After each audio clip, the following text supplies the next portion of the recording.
Someone walks into the room. They say one sentence in one particular tone, and something in you moves before you've even decided to react. Not annoyance, something bigger, something that doesn't match the size of what actually happened. You tell yourself, it's them, their tone, their face, their timing. But watch closely enough, over enough rooms, and you'll notice the same exact jolt keeps coming back, wearing a different person's face each time. In a few minutes, I'm going to show you where that jolt actually comes from. An old idea from psychology about the parts of yourself you were never allowed to keep, and exactly where they go when you refuse them. And by the end, I'll show you the one small shift that lets you see two faces in the same glass at once, theirs and your own.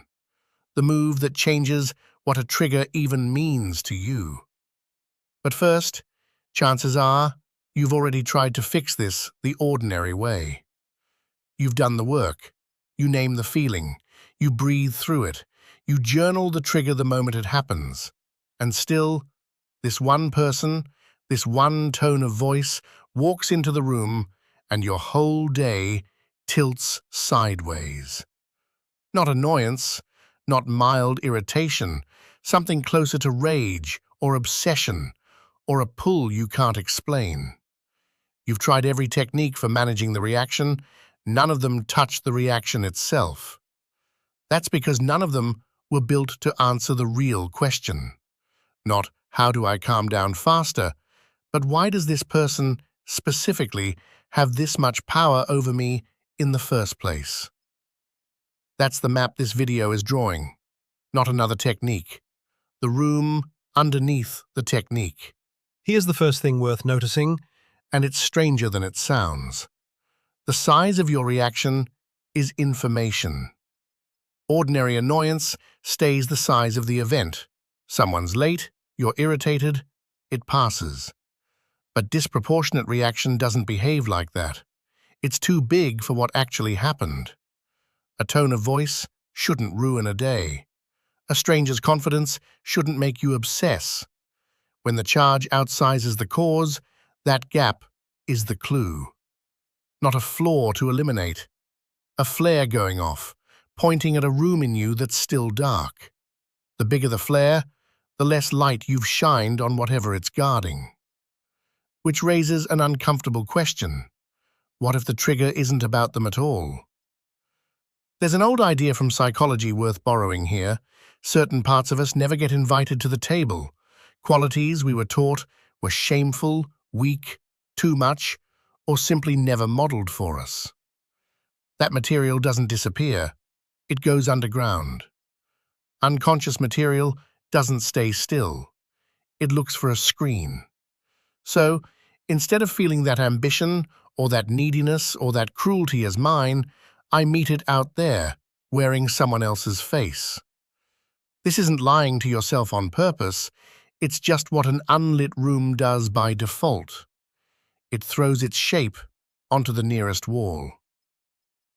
Now, the strongest objection deserves real airtime. Grounding, breathwork, cognitive reframing, these genuinely work. They measurably lower reactivity. Most people don't need a theory of the unconscious to get through a hard conversation without exploding.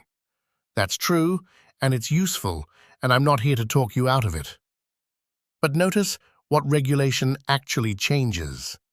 It changes the volume. It doesn't touch the source.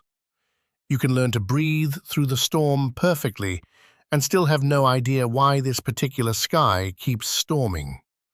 The two aren't rivals, but only one of them stops the same trigger from returning next month, wearing a different face. this mechanism gets even stranger with attraction. Not just anger, the inexplicable pull towards someone, the instant idealization, the sense that this person is fated when you barely know them. Think of the stranger across a crowded room whose laugh you can't stop replaying hours later, though you never spoke. That's the same projection, run through a different unclaimed part of you, an inner figure of the opposite valence, the parts of your own femininity or masculinity you've never lived out loud. That figure gets cast onto real people who suddenly seem to hold a power over you they never earned. It's why some people feel like destiny and others feel like nothing at all. The difference was never really them. So what do you actually do with this? Not manage the feeling faster, redirect it. When the charge is big, pause before you name the other person's flaw and ask instead, what quality am I meeting here that I don't claim in myself? Not to blame yourself for reacting, the reaction isn't the problem. The misdirection is. Same energy, aimed at recognition instead of accusation. I'll be honest, this is the part I still find myself resisting in real time. When something you've never claimed in yourself shows up wearing someone else's face, what do you do in that moment? I'm genuinely curious where you land on this. Tell me. Because here's what the goal Was never going to be. A life with no triggers. That's not available to anyone, ever. Not to you, not to me, not to anyone claiming otherwise. The goal is a window clean enough that when someone provokes you, you can see two things at once, in the same glass, at the same moment. Their face. And your own reflection laid right over it. Not one or the other, both, together, finally visible. That's the whole shift. Not eliminating the smudge, finally noticing which side of the glass it was ever on. You will still be triggered. That doesn't go away, and honestly, I don't think it's supposed to. But one day, maybe with the exact same person, the exact same tone of voice, you'll catch yourself mid-reaction. You'll feel the old heat rising, right on schedule. And instead of asking, why is this person doing this to me, you'll quietly ask something else. What part of me just walked into the room wearing their face? Ask it without judgment, and that question is the whole window, finally clean. The trigger was never about them. It was an invitation, mailed to the wrong address, and you finally opened it. What's yours been mailing you? I'd love to read it in the comments.